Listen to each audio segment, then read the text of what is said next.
Do you think the ability to seek feedback and take on feedback is a good one? Huge. And there's probably that jump of amateur to professional, like you're talking about, the coaches and watching. But that self-accountability that needs to happen in a professional environment. Yeah, definitely, because I suppose you get...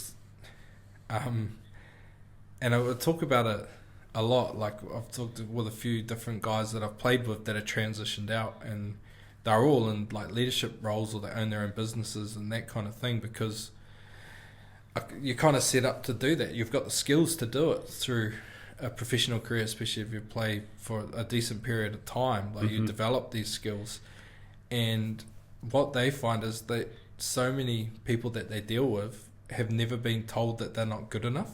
And we constantly be told but we've been told like daily, like literally, like I don't know how many times a day I got told I was like too fat, too slow. Oh, why'd you drop that for? Like, should be more focused here. Like, where were you? That running line was wrong. You should have been here. Like, it happens a dozen times a day, like at bare minimum, sometimes 50.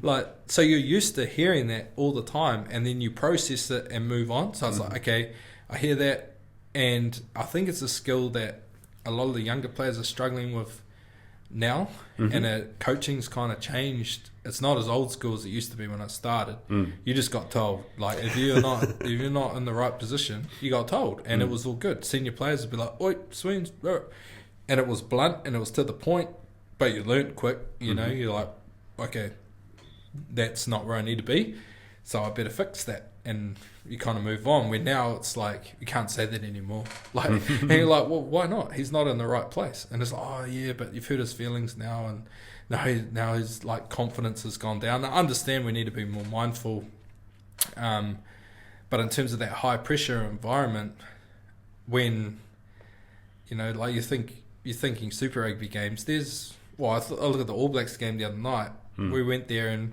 there was over 20,000 people there. And I added it up at an average of $50 a ticket, which the average will be higher. That's $1 million of gate takings, just gate takings, let alone sponsorship, let alone player salaries, TV rights, Yeah. So it's like, there's big Bickies on the line there. Like, those guys don't pussyfoot around and say, oh, can you please run this line? It's like, you run the line or you're gone.